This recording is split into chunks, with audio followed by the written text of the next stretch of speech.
What to do, people? What to do? Guess where we at? It's Heavy Talk, the podcast. Episode 10. That's what I think it is. 1, 2, yeah, 10. The X Factor. Ain't that the X Factor, nephew? You did your Roman numerals? Yeah, all right. It's 10 is X Roman numeral. Yeah, 9 is IX. You know what I'm saying? So I believe it's the X Factor. 10 we in, man. Listen, I like 10 with this one, right? So our guest today she is a phenomenal young lady. You know what I'm saying? We're going to talk to her. She has things going on in ministry. She's a self-made entrepreneur. She's just a blessing. She's more than a friend. She's more than entrepreneur. She's more than a sister. She is a family plus one, a former Birminghamian, and she lives in Texas now. So she's going to give you all the information. I'm excited. I'm glad we got her at the X Factor, nephew. None other than Miss Erica Proto. You know what I'm saying? We're going to bring her in, man. Let's see what's going on with her today. She in. What up, E? How you doing?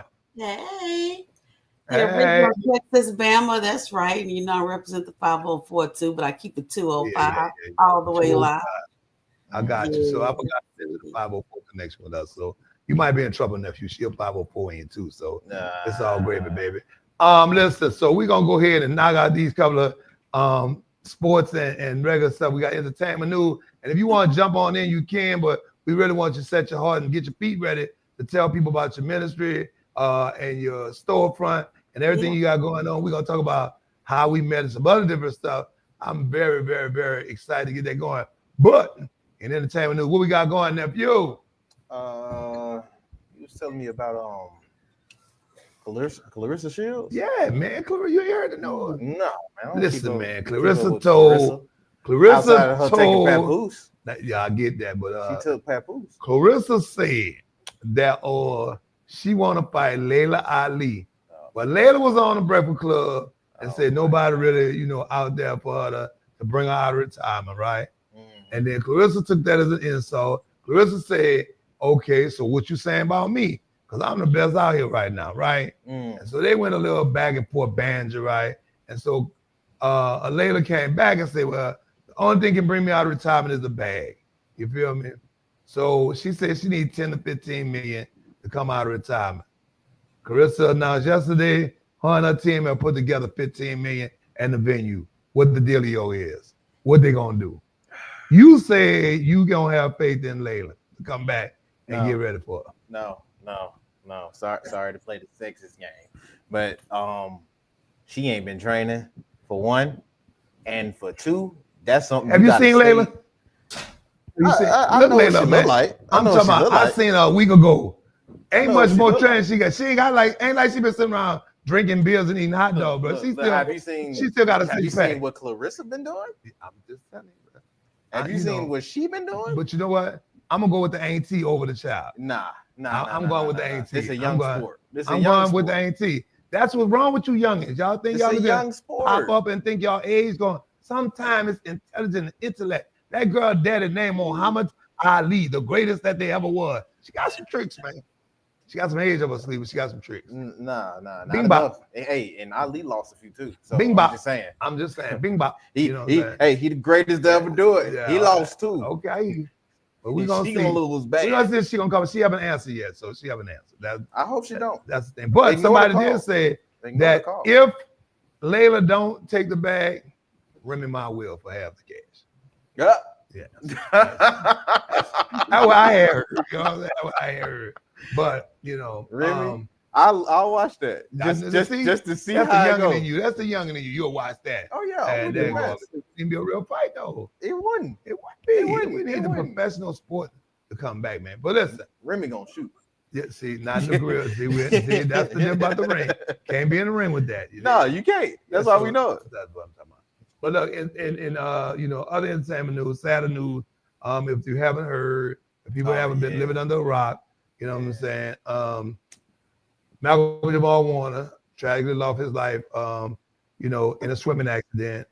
I think he was in Cabo. You know what I'm saying? In Cabo. Costa Rica. It was Costa Rica. Costa Rica. Yeah, and it's a sad thing. He's 54 years old. I feel a young man. I'm 56, so Yeah. I feel he was a young man. Yes. It's two ways I look at it, and one is it's about living your life daily, doing what you have to do, making sure that you never know the day, the time, nor the hour. But two, I think it will let people know that you, you can't play with that ocean water, man. There's a difference between ocean water and swimming pools. There's a major difference. I've seen those oceans and lakes um, filled with some very avid swimmers. You know what I'm saying? So, Very avid. swimming pool too. I Yeah. mean, if you ain't careful, you get the wrong cramp while you in your situation or you down underwater. They get scary too. Well, the thing that they say is that you can actually drown off a cup of water. Mm-hmm. So, Mm-hmm. a lot of people don't realize that you can drown on dry land off of water. And people don't realize that. It goes down around, probably down a hole, get into your lung, and actually suffocate you where you can't cough it up. So, shouts Yeah. out to his family, those who are mourning the Yeah. loss. I feel like you lost a brother, man. When It you our does. age, yeah, when you Yeah. our age, it's like you grew up on him. You did seen him in his house with his mom and daddy, better known as the Huxtables. You Yeah. feel me? I Him like and it with Cockroach. her family. Yeah, him and his boy Cockroach together. You know what I'm saying? Yeah. Doing funny things and you said that, Lord. Have you seen? Yes, I Okay. seen the Cosby Show. Oh What, my no, God. you seen repeats? Because you ain't, how old are you now? You ain't old No, enough. I wasn't there when it was happening. That's what I'm talking about. You acting What? like you were there when it happened. You was not there. Cosby Show was very big in the 90s too, though. But and you were what in the 90s? I was like 3 or 4. As I said, learn something, son. But oh my God, you y'all seen try the to repeats. y'all try to gatekeep the wrong things. No, I'm not I'm not even gatekeeping. trying to do this But with I'm you. saying it's like, have you seen it? You got to go back and watch the reruns. It's like, No, I'm not even trying to act like I understand from okay, that that's point what of I'm view. saying. This our brother. But I'm Because we grew up with this. You seen the rerun. This is somebody that we lived with Oh dead. my We came God. home and ran home to see what was gonna go on in the household, what he was gonna get into. What's your favorite episode of Cosby? Oh my goodness. I know right now everyone's focused on the shirt. You know, Yeah, that's yeah, running. yeah, everybody's focused on the shirt. It's when the family's singing night and day on the staircase. You Yeah, that's remember mine that? too. Yeah, Cliff That's loved that. that, and then Rudy just bust out, and Baby, yes, yes. I can baby. remember like this Yeah, yesterday. I love that. As a matter of fact, it's amazing how the nucleus of their family, how dynamic, not just their acting, but their onstage kinship really must have been. Because as an audience, we felt like an extension, you know? And so even though he has his own family, do you know I actually thought about his family? I thought about, oh man, how does Carl Payne feel? How's Felicia Rashad feel? I felt like it's like that was like his mom, his best friend. Like, oh my gosh, like how's Rudy? Like, this not even his real family, but I know other people are thinking the same thing. Like, how's his on stage family feeling to yeah, have because they worked were so and they were long? basic family. You talking Yeah, about it's 8 years amazing. on television. Yeah, 8, 9 years on television is a long yeah. time at that time for any sitcom to run. And 8 years brings you through a stage of your life. If you start at 9, it brings you to 17, right? If you start at 10, it brings you to 18. You start at teenagers, So it we're brings you to growing 20. up. Yeah, So it's like, yeah, it's like you've grown through a stage with these people, wherever you started at. You know and what I I'm think, saying? It's just yeah, and like, I think a lot of people don't know. Like, so Theo, which is his character, he goes through puberty. So, he's also at a very vulnerable, his vulnerabilities are out on the screen, and you get a chance during our time of growing up to work that out, through all of his, nuances and mess ups. And, during that time, the Cosby Show is like not like modern television. There's no vulgarity and lewdness and things like that. But it doesn't mean it's any less poignant, right? The things that he goes through. Remember, he got his ear pierced, and he wasn't supposed to, and he gets an infection. You know what I'm saying? So and he even said though, he's trying to hide it from his daddy. yeah, yeah. So just that those things. I mean, there's just so many things, and I think that most of us, even though I said he's 54, most of us still really feel very youthful. There's an aspect of that look, and we feel like a 16-year-old has passed, not a 54-year-old. And I'm the only child, and I remember I used to ask my mother. I used to say, Mama, when you look at your siblings, you look at them because when she talks to them, I'm like, Mom, you know I like 60 something. She was like, no, not to me. I was like, wow, that's crazy. Because you talk to them like they're 16. She's like, to me, they kind of like still are. You never really, she says, I know they're older, but I'm still their big sister. She's the eldest. And so I don't know what that feels like. But in this manner, there's an aspect of it. I'm like, man, I feel like the 16-year-old, Yeah. passed, not the 54-year-old father. And if nothing else, it just feels like you lost a cousin at best. You know what I'm saying? You feel like you lost some sort of extension because Yeah, you feel like you know them. Like it's yeah, like, you really okay, man, I do. went through that puberty when I went almost like I went to school with him. You know what I'm saying? Because Oh, he you get loves out some of school, Christine. yeah, you go out of school, you go to Yeah, school, and you go home and watch them on the TV. He's yeah, going through some of the same thing that you're going through at the same time that you're going through it. Because again, we 2 years apart. So he wasn't playing this older person. He was playing at that age. He was playing the age I was. Yeah. So the yeah. games that he was getting into, Doing the all the things stuff, that was having all the trouble, the things, trouble he right? was getting into was teenage games and troubles that you would get into at the same time. It's like the situation he was having with girls and Yeah, you know what I'm saying and relationships and anxieties and the stuff him yeah, and Cockroach was getting into. You know what I'm yeah, saying? It was things absolutely. that you and your friends were running into at that time. Well, not you and your friends, but me and my friends were running to that time. Okay, So okay. Yeah, you have that. yeah, because you were Yeah, like then you and you were having your you were having Gerber problems at that time. You was wondering if you were gonna eat peas or Oh, pressed bro, you peaches. really let him have it, huh? You let him have it. okay. I see what we on right now. I So see what time it is. in that, we're just gonna continue to pray for the family, that the peace of God rested upon them, Mm. his daughter, his wife, and all those who were kin or felt like they were kin to him. Man, it's a real. So this I was talking to E earlier, full disclosure, and I was telling her like I went to my phone yesterday, right? I was looking for a picture, but as I scrolled through the phone, I had to sit it down because I kept pulling up pictures of people who weren't here. Ah, You feel what I'm saying? Like in my phone, it was like it started with my little cousin at 15. It started with my cousin at 16. It started with my other cousin. You know what I'm saying? It was like my daddy. And my, mm. you know what I'm saying? My grandmother. I was like, it's time to put this down for that thing. Sit up on you of the folks who, and you start asking yourself like, sometimes you ask yourself the question, well, why I'm still here? Why? You know what I'm saying? When Yeah, I'm, yeah. and so that mortality, immortality, bandra begins to happen in your head. Mm. So you have to kind of like take it down a notch I mean, you want and a recognize. hug, BD? I got you. I needed it yesterday. It's You not needed it today. yesterday. Yeah, you would know what we found yesterday. I Woosah. wouldn't know I it to had be to have my found. spiritual hug, and God gave me my hug, brought me on my way. But in all seriousness, yeah, those things happen as you grow older. I think a lot of people have those conversations in their head, more than would like to make it known. What you think about that? I do. I don't. I feel like it's also like maybe the reflection of the times. I don't think the generations before us ever dealt with these kinds of self talks or feeling so inundated and things like that in their 40s and 50s. I don't think that was commonplace.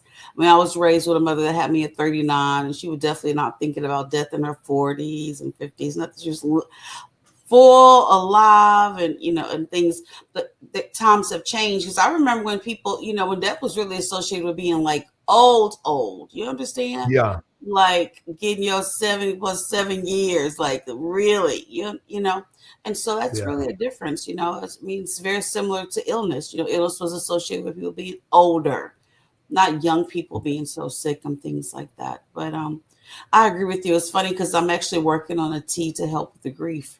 It's definitely something that I know very well, and since I know it, and I've had to become a member of it by circumstance of losing my parents, then I care, and I have a different stream, a thread of empathy towards people who have lost people that dear and close to them, like parents. Yeah. So well, now that you just segued into it, let's start talking about it.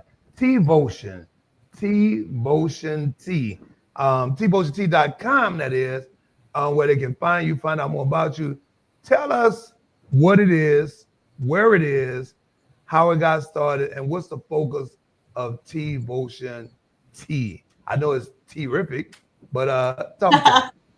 I'll take that. Yes. So of course I live in the American South and sweet tea is just, it's commonplace. Like I tell people all the time, when you in the South and people offer you some sweet tea, they are really offering you a seat at their table in their home or a place in their heart. They're saying, come and sit a while, right? And that's a beautiful aspect of hospitality.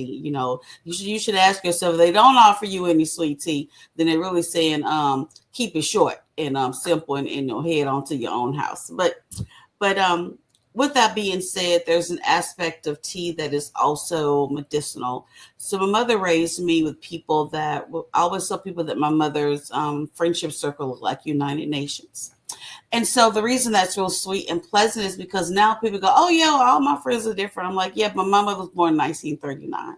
And so just like I believe how you should read the Bible, know the context. In 1939, people were not raised and all their friends were from all different places of the world. So I really always felt that really made her unique. Now, I didn't really understand that completely, but over time, I knew that things are really, really different.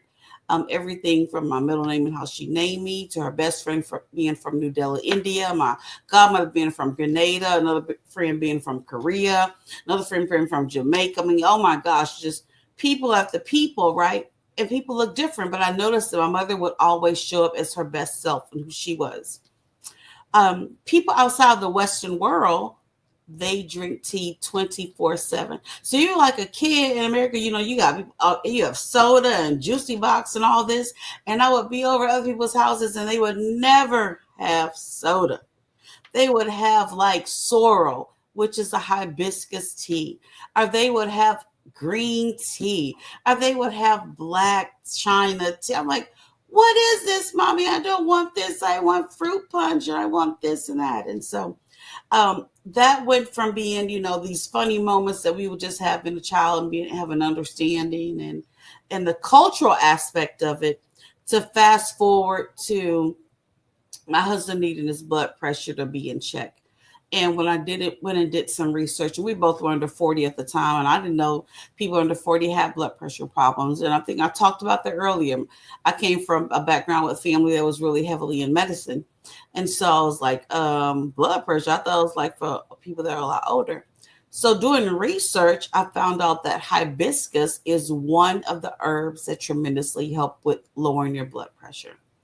And so I started like making these hibiscus teas, so to speak, for my husband at the time. And at first I was not getting it right. He was like, no, I'm not gonna be able to do that. That's rough. But when I finally had what I like to call a eureka moment for him, he started drinking it and things began to shift within his natural body. But the interesting thing about it, the hibiscus was so strong that when I drank it, I actually got lightheaded. And I was like, whoa, wait a minute. I want to be able to enjoy y'all over here drinking this hibiscus tea, and it's amazing. So being the thing I really enjoy, I started blending it and I got it to a place to where I could enjoy it. Once I did that and it was something that I enjoyed, and my husband started saying he was really seeing a difference. And most importantly, he said his health care, the people that took care of him in the physician world, they saw a difference. It was not going to be the same for me because I'm in a community of Black and brown people who always battle blood pressure. And I believe it's not right. It seems like a basic human right or something we should be doing. If we know we have something to help somebody else, how can you hold that information from them? So I started brewing it and taking it to church and saying, hey, anybody here got some blood pressure? Why don't y'all try this hibiscus tea? I'll make it. You can have as much as you want. I would make it all the time. Every single Sunday, I'm bringing it. And so they started asking me at church. They started saying, hey, can we just buy this from you? We don't feel right. Just like, I said, no. You don't have to buy us at church. Like, just drink it. Just enjoy it. They said, nah, E, like, we need this all the time. Like, go ahead. And I said, I'm not going to be able to sell it to you at church. But one day my pastor talked to me. He said, it's okay for you to do that. I said, well, Pastor, I'm going to do that in the parking lot. Because I was really concerned about it. I was like, I'll make it for my husband. I can make it for you all. I'm just happy that you feel better. That So is what's important. let me interrupt you for 1 second. You Yes, used a term that said blend. Explain that to when you said you yes. blended it. So It Yeah. was. So when I first was making it for my husband, it was kind of like straight hibiscus and water. And then I found ways to sweeten it and found ways to balance how many hibiscus leaves. But remember, I said I felt lightheaded. And the reason I felt lightheaded is because I don't battle high blood pressure. And so my blood pressure would absolutely drop. It would get really low and it would make me feel very faint. And so what I did is prayed about it and went to, I think my husband calls it my lab, like went to like my kitchen, just went to a place where I'm comfortable and began to take the hibiscus and then I blended it with black tea, something I enjoy. Then I said, I like the flavor of mint. I think mint goes good. Mint is good for digestion. You know what? I think it needs something else. It's like a great chef like you. And I was like, what's the something else? Bam, let me put some orange in it because I love adding citrus to things. So it felt very natural. It didn't seem like I felt very at home with it, right? But that So the became base is hibiscus. a tea blend. So the basis is hibiscus Okay. and then mint. There are different types of mint. This is a mint. And then there's orange and black tea. And for me, I always like to tell people black tea gives it some body. But for me, it also, in people like me that don't deal with high blood pressure, so to speak, it gives the hibiscus something else to hold on to, right? Something else to work in that bloodstream so it's not just only hibiscus. And it Okay. is absolutely one of the best teas. It's called Holiday Hibiscus and still one of our number one bestsellers. Okay. So you started at church. People was Yes. like, hey, you need to do this. You were like, nah, I ain't really gonna be selling Nah. this. So it's gonna be, I want to give it away. Sort of like kind of my story. You know my story. It's like the Lord said, I bless you with the things that you need. You're praying for something, you want a breakthrough. You don't see that as a breakthrough because you're trying to bless me with it. So now he finally says, okay, you can sell this. Take Yeah. me from the church house to the storefront and we'll gather from there. But take me on a journey. So Yeah. I'm at this point, I want to motivate possibly somebody who God has given a something to, right? And people always ask me, how was my journey in the sauce, my seasoning, the cooking, things of that nature, right? So walk me from the church to the tea front and don't leave out any doubts you had or things that happen like that. Give me that journey for you from there to there. Yeah, it's interesting. So there's a scripture that I've already regurgitated for this moment, and it says, "Many of the plans of a man's heart, but it's the Lord's purpose that shall prevail." And so there I was with this, making these teas and brewing these teas, and I was selling them by the gallon. And then my husband's got like 16-ounce bottles. So I would have the bottles for people that wanted like the single versions, and I have the gallon that for those that wants to make sure they have the tea all the time. So then I said, okay, well, I know that hibiscus is great, but I personally, my younger son, Trenton, and I, who's been my tea partner since he was 4, I carried on the tradition of like my mom and I having tea. So Trenton and I do that. We're big green tea drinkers. It doesn't matter if you're feeling bad, if you don't feel well, if you got the tickle in your throat, you feel lethargic, or if you're just having a great day. Green tea is a staple. It is a go-to. I've been drinking green tea all of my life. And so I said, well, I need to make a green tea. I found out most of the people in my church and community did not consume green tea. And if they did, they were consuming what they thought was green tea, but it was like some kind of refrigerated bottle version out of the grocery store with tons and tons of sugar. And it tasted nothing like green tea. It wasn't I'm even a guilty. green color. I'm guilty. I Yeah, it love was green not tea, green. but I got plenty of them cans, and I found out from my doctor the other day that it's full of sugar. It ain't as healthy as I think it is, so I got to get to the natural green tea. So I'll be ordering some of your green tea and the hibiscus because me and my blood pressure like to play games during the week. Continue with your where we going to Yeah. continue with So your story. I had to jump in on I that one. got to. And we're gonna get you right and keep you tight. So but yeah, so I was like, well, let me do another one. So I did that one, and so I offered that green tea, and they were like, no, wait, you got something like we playing around. Like this is amazing. First, what I'll never forget is people would say, I can't believe this is tea and it tastes so good. The second thing they would say, this is good for me. The third thing they would come back and say, I feel better. And I would just be like, I would come home and weep. when people say I feel better, right?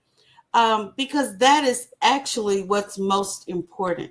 Yeah, I want it to taste good. I mean, who doesn't? That's like presenting something, giving something to someone on the table. But I really wanted people to feel better because I wanted people to be better. Then I said, okay, well, we got to get to like a farmer's market. And I'll never forget going to our first farmer's market, which is an historic part of Houston called Fourth Ward. Um, and very, very, very historic here. And we sold out. And she put it on social media. She had other people there. People were coming from all kind of places. They said, "Oh, we saw it on social media. I need can we get 4 half gallons? Can we get 10 bottles, ma'am? How many do you have left?" I was like, "What?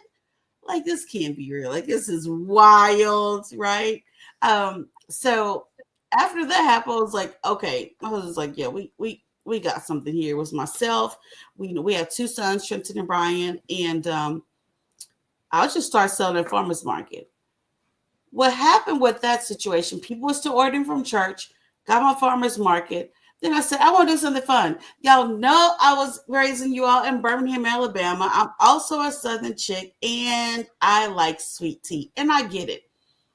Holiday hibiscus and the green one, which I actually named at the time, it was called Daily Green. It was a green tea with lemongrass and mint. Lemongrass is a natural detoxifier. It is a powerhouse for the body, and I would sweeten that green with nothing but raw honey. But what also would happen is because my people are very, very used to sugar. There are times they would say, "Do you have anything that's just like a really, really good sweet?" I say, "I don't have anything that's a sweet tea. I don't have that." But I want to do something for the people that where it wasn't as sweet as what they would get at McDonald's in their drive-through, or it wasn't as sweet as some other places. Maybe they would go and get tea, and if people call it, diabetic, in a cup. I didn't want to offer that. I didn't want to offer that because it went against what I believe. But I said, let me go. I really want to make something that tastes great. So I made, I know you know this one, I made the peach cobbler sweet tea. I did that out of love. Our family calls it the vault recipe. We cannot keep it. We cannot keep it. The footage we have of people trying that is like, it's ridiculous, the things that people felt. That really was my ode to the South. But believe it or not, I actually put so much less sugar in it because I wanted people to know you don't have to have all of that sugar. Your body doesn't need it, and you don't have to feel that kind of dredge. So then that means we have 3 bottle teas. For the person that's looking at this, that's like, man, I have some in my heart. I want to do something. What is it? I'm still going to farmers markets. I'm selling out. We have people that are interested. It is hard work to bottle tea. It is hard work to Yeah. transport bottle tea because the number one thing it is heavy. And I always needed very, very, very, I needed a lot of help, a lot of manly support. So I went to the Lord because the truth is, needing a lot of people to help you all the time also means you need their time and their attitude. And that's a lot to depend on. So I went to the Lord about that. You know what I mean? I was like, Lord, this is not, I enjoy this, but I don't enjoy it when other people I have to depend on don't enjoy it. And I still need them in order to make something work. It doesn't seem like that's the way it's supposed to be. And I'll never forget, I felt when the Lord told me, he said, baby, and yes, he talks to me like that. He said, well, baby, you do it from tea, you do it from leaf. So why don't you just go and just give it, mix it up, and just actually share it in a leaf form. That way you don't have to depend as much on all of the manpower. And that was really taking what I like to tell customers to this day, a leaf of faith. The old school adage is a leap of faith, but we took a LEAF, a leaf of faith is what I took. And Um, and so that and brought that, us to yeah, that brought us to, for one, doing what I actually really, really enjoy, which is blending tea. I love it so much that I started off with 4 teas. I blended that holiday hibiscus, remember that's still number one seller. And I did that in honor and trying to help my husband at the time. And then I did a green tea because remember Trenton and I, with our younger son, we are tea partners. But that one I did because I met so many people with post-COVID trouble. They would say they had long COVID or they have a major respiratory issues after COVID. So I made something called Wellness Season. Still a number one bestseller. And I made that for the immune system, but that's so people can have a really good green tea. And then my mother also had arthritis, and so I was around a lot of people with arthritis growing up, honey, and it stopped them from doing nothing. But also, I love women that battle lupus and a lot of times when you have systemic lupus, they have arthritic pain. And so I was like, I really want to do something to help people with inflammation. And so the third one is called South African Spice, sells out every time to this day.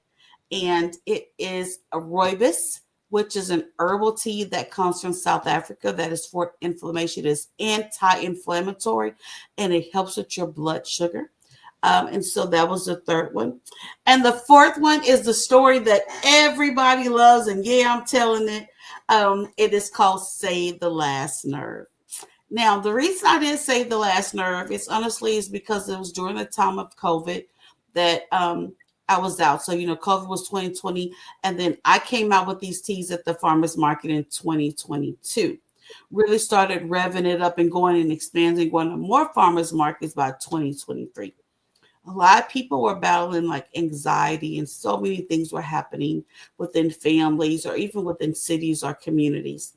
And I wanted something to help people rest more. At so many people taking Valiums and telling me they had insomnia and they were taking anxiety pills. And I never experienced anything like that before. And so after prayer, this blend I put together, I was like, you know what? People gonna love this. So I'm the only child. My mother used to tell me, Erica, you getting on my last nerve. What?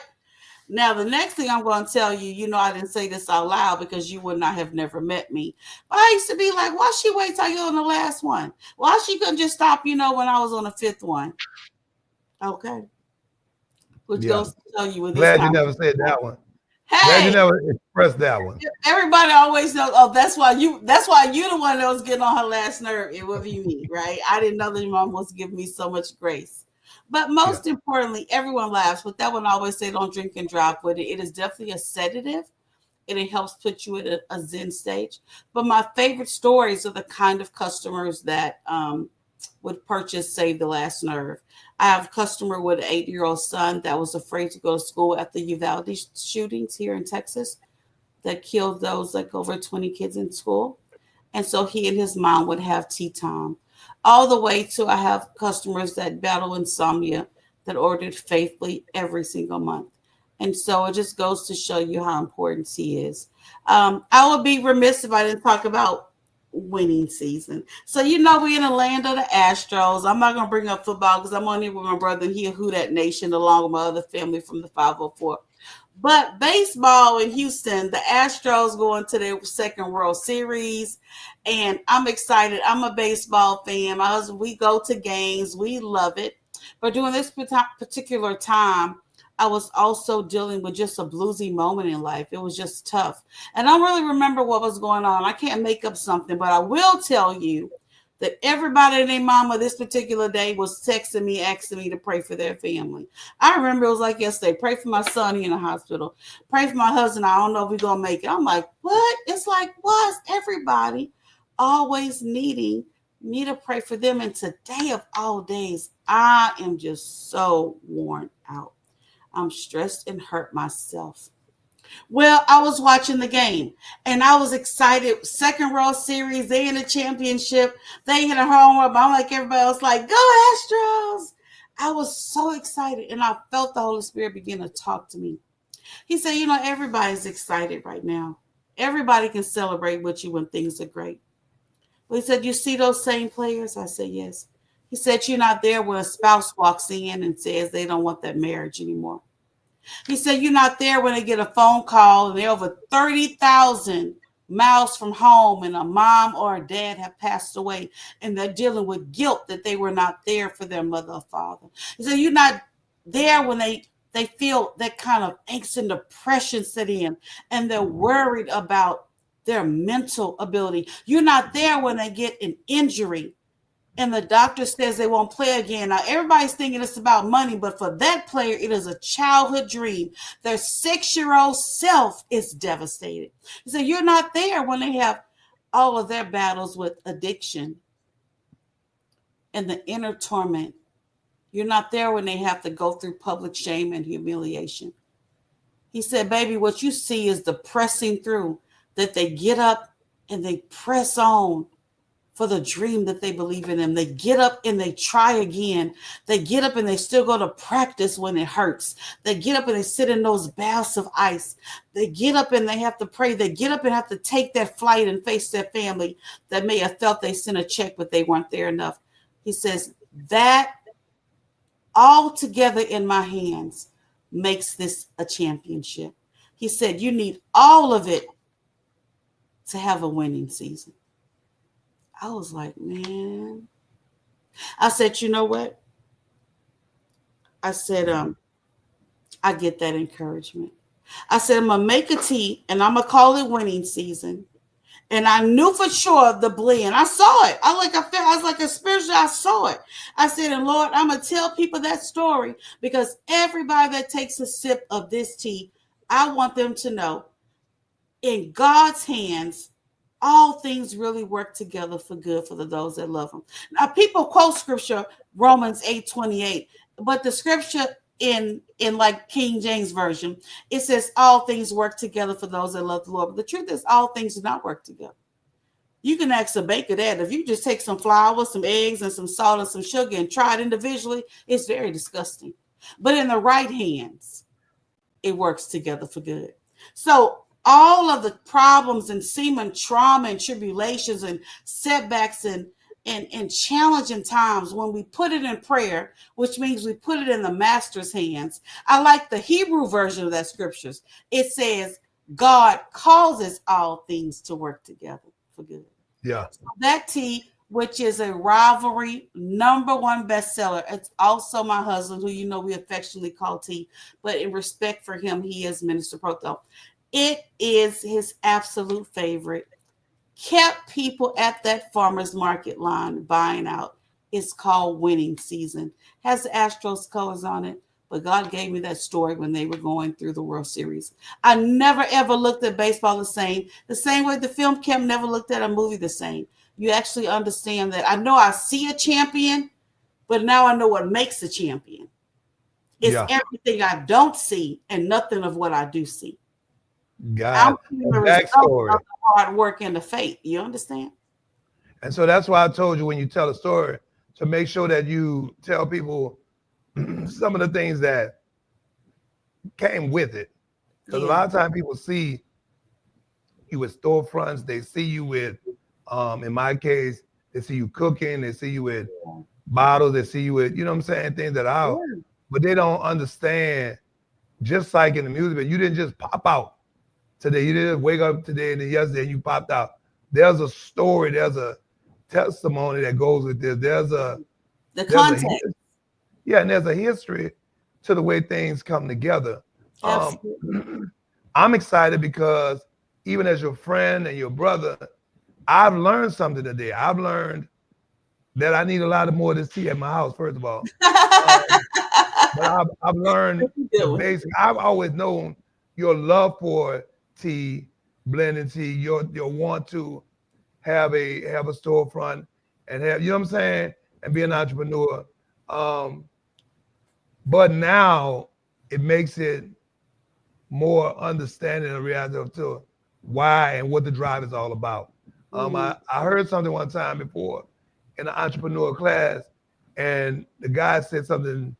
He said, people like your product, but they will be committed to your story. You know, and it's about getting your story out there. It's about telling your story, about telling the why you do it. The reason, because of course we know, let's take a walk down Piggly Wiggly's aisle. You know, there are how many teas? Types of tea: Lipton tea, Nestle tea, sweet tea, tea without, green tea, black tea, orange tea with. So it's not that there's a shortage of Shortage. tea or companies that make tea, right? Tea in Yeah. the bag, tea in the bottle, tea in the can, tea in the plastic bottle, tea. You know Yeah. what I'm saying? Well, that's the Tea tea. without water, tea with water. So it's like they have it, but what makes people What come sets us to apart? Yeah. T-Votion Tea? What Yeah. makes people support T-Votion Tea? One, your personality and who you are. Your people are drawn to you by your spirit. But two, it's the story. It's the story behind things. I'm in the same category. What makes people want to buy your sauce? What people want to buy it? It's a good product, but what's the story behind it? What's the reason for people to supersede all other things that are out there and support your story? So, um, I know there's a lot of things that we kind of went through when it comes to this, but on one is with T, a Minister Proto, my brother T, he in this and this T not only helping him, the testimony, like I told you when I talked to you, there's also a time to tell people this is called heavy talk, and this sometimes get heavy for people to understand, but there's a witness, there's a testimony, there's a time when you have to talk about some of the things that occurred to let people know that it ain't the end of the road type thing. You know, I don't know how much of the story you'd share, but I know my brother went through a lot of hard times. I know your family went through a lot of hard times where not only selling something or having a storefront wasn't the first thing in the forefront. It was getting him well, Oh, getting you well. definitely.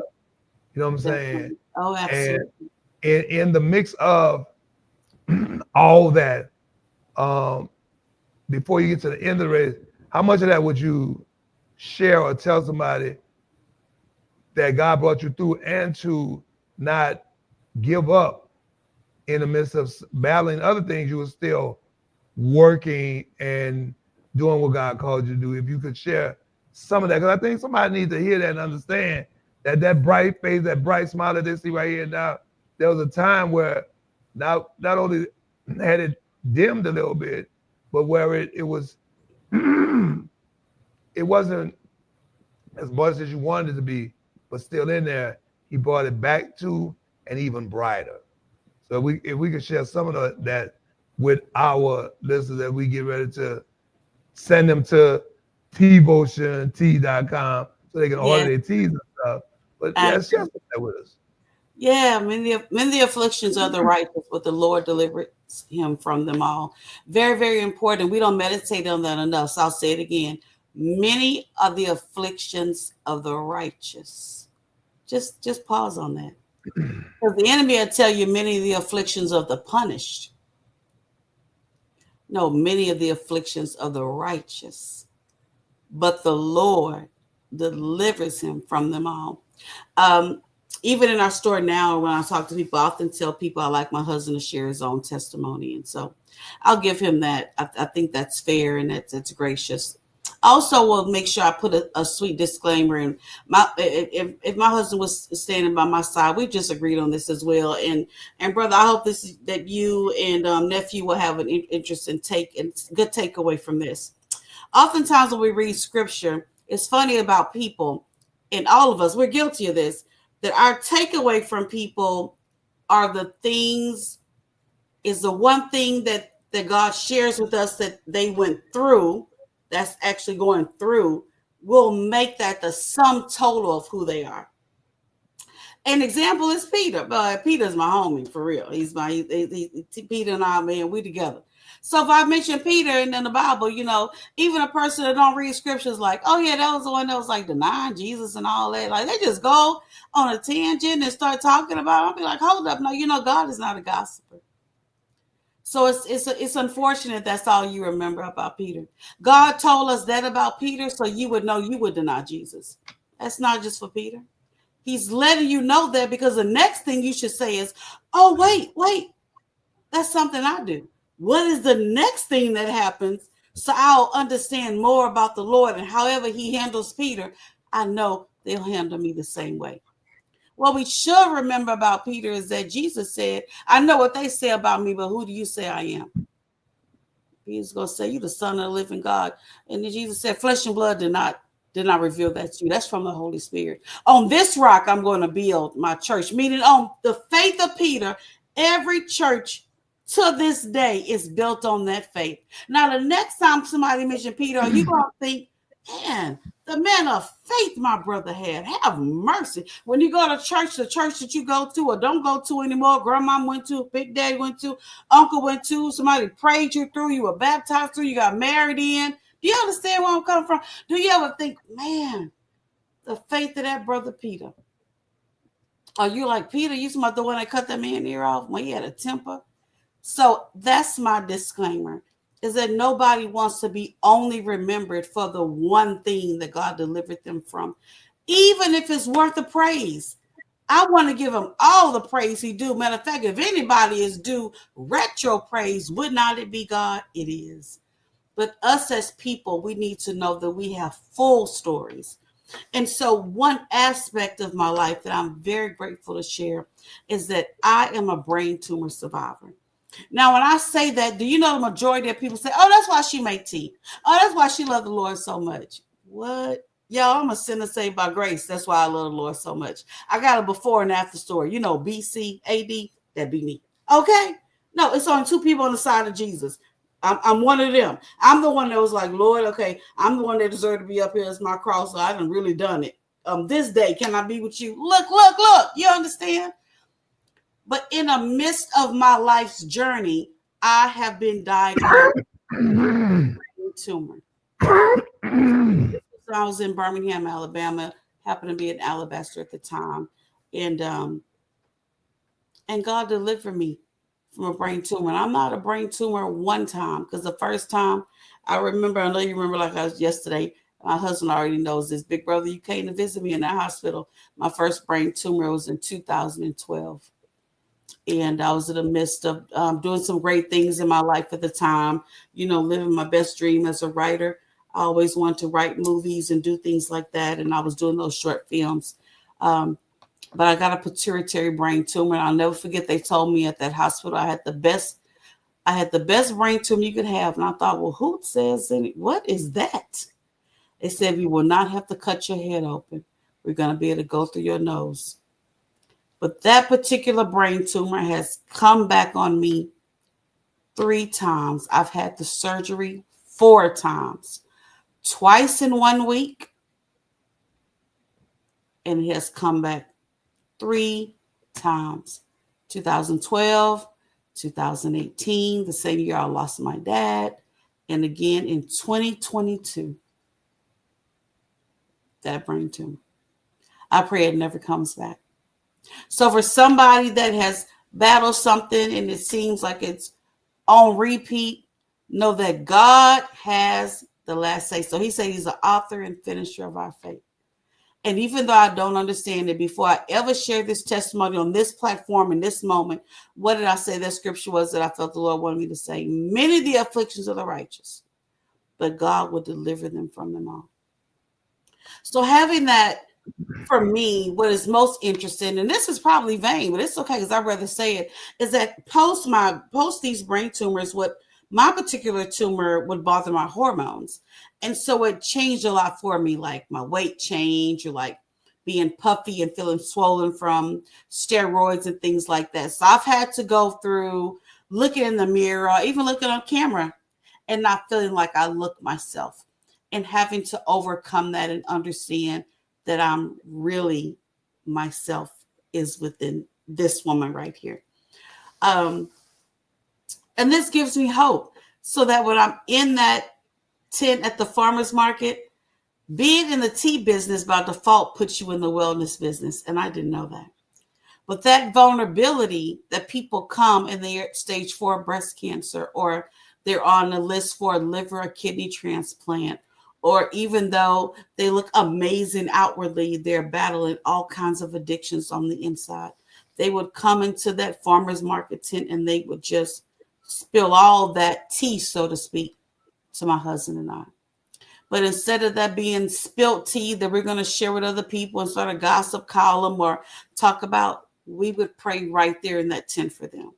We would pray right there and have the faith, because we are witnesses to what God, who was what our healer, what he could do, because he had done it for us and he was still doing it, right?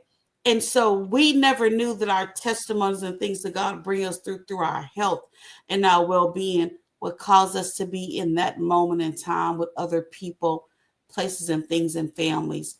But it did.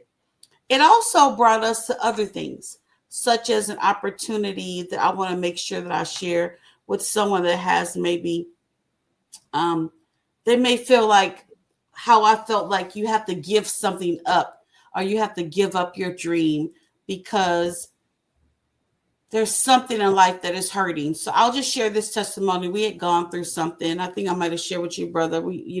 As family, we talk all the time. We're friends that are like family.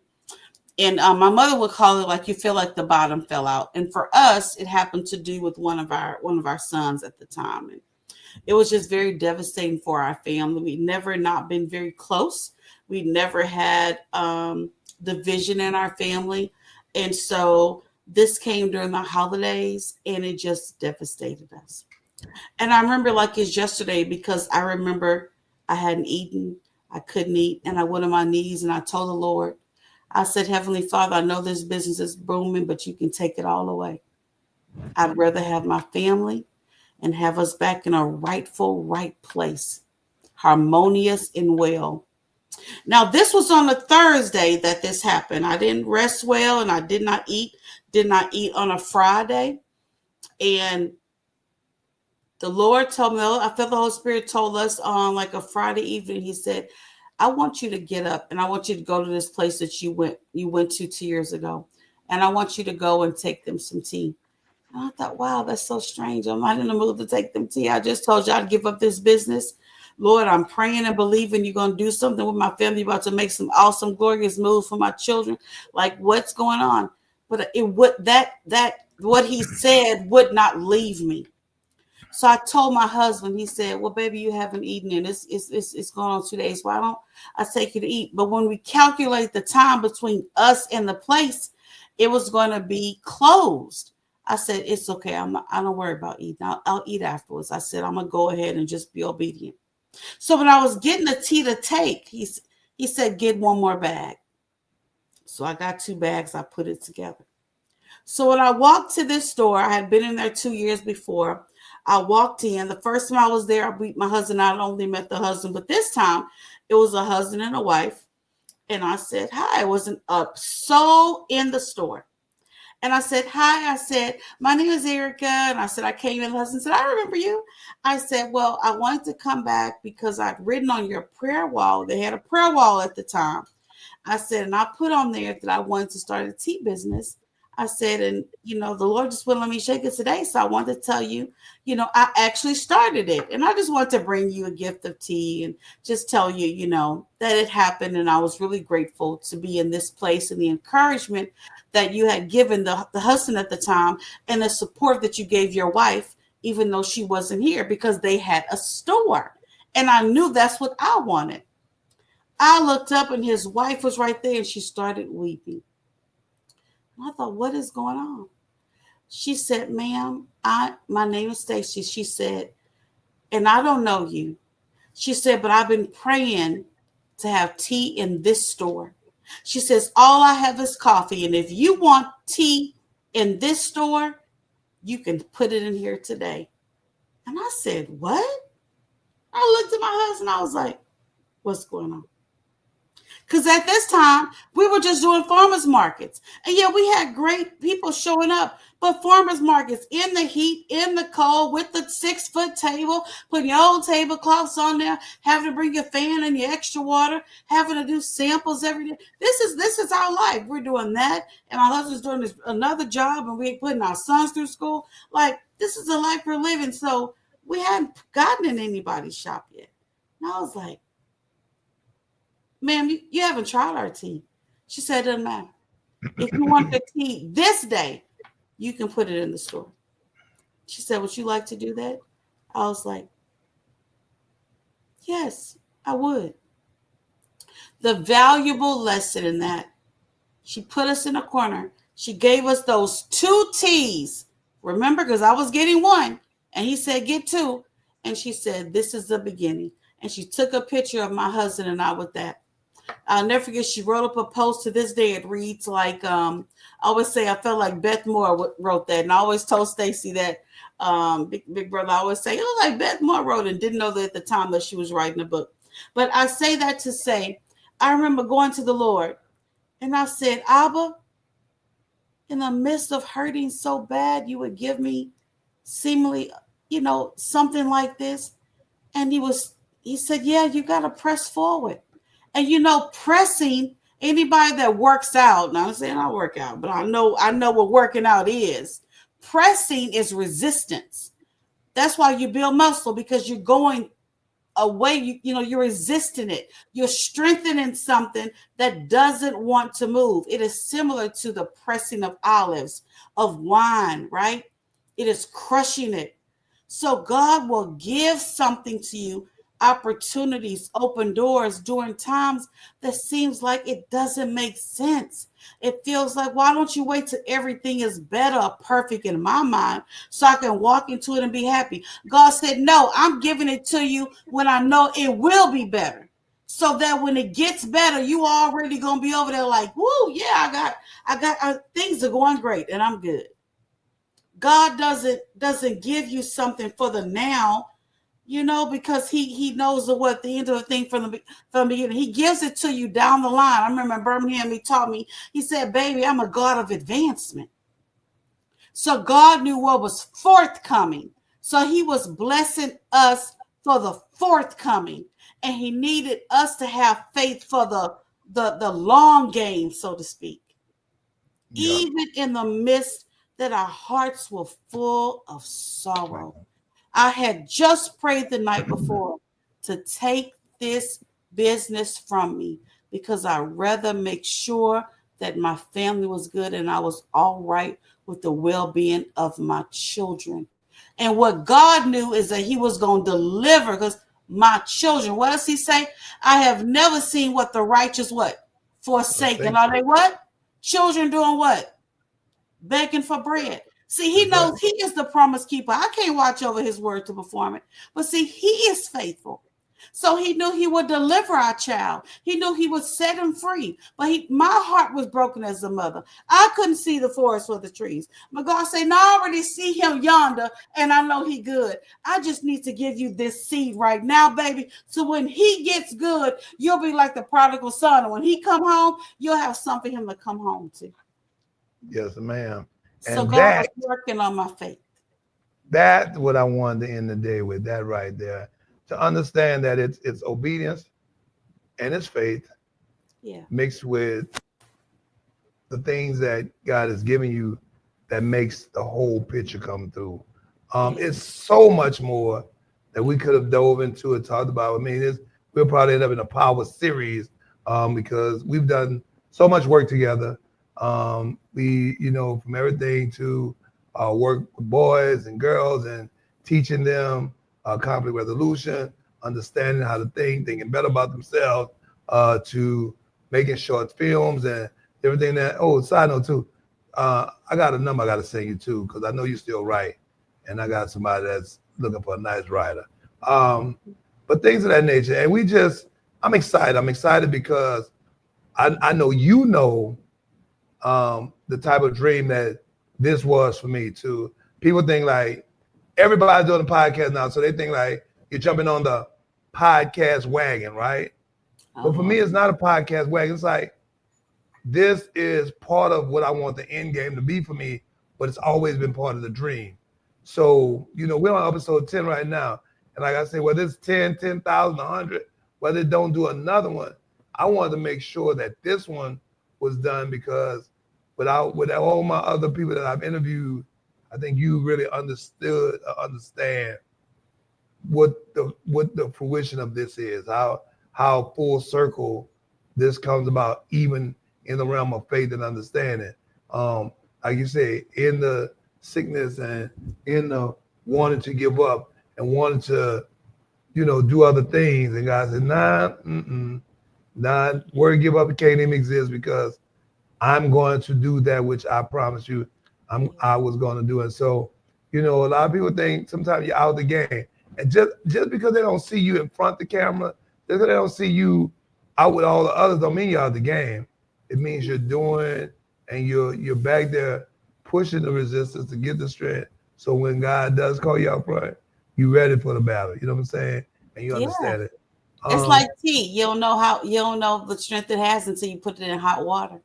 That's what I'm talking about. I'm definitely going to be all this stuff. Would you please tell our listeners how to find you on social media, how to get themselves some of this great tea, whatever they might have, whatever ailments they may have, or whatever's going on, so they can link up with you. And hopefully, I'm praying that this podcast, these sisters, these folks that hear this, turns into multiple sales and whatever gigantic turnaround it has for you.